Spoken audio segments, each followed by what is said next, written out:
the sinners, sin has been made to look beautiful to the sinners. What is the meaning of this? No, you won't sin unless it looks beautiful. It's very evident. But whether one was justified in doing something, this matter will be decided on the day of judgment. So every sinner thinks himself to be doing good and wonderful thing. Even the great criminals think of the same about their crime. But when the crime is committed against them, then they understand what crime is.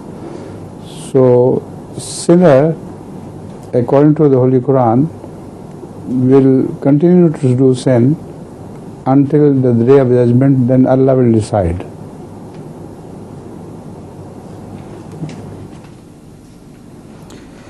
The Holy Quran says, كَذَلِكَ زَيَّنَّا لِكُلِّ أُمَّةٍ عَمَلَهُمْ ثُمَّ إِلَىٰ رَبِّهِمْ مَرْجِعُهُمْ فَيُنَبِّئُهُم بِمَا كَانُوا يَعْمَلُونَ.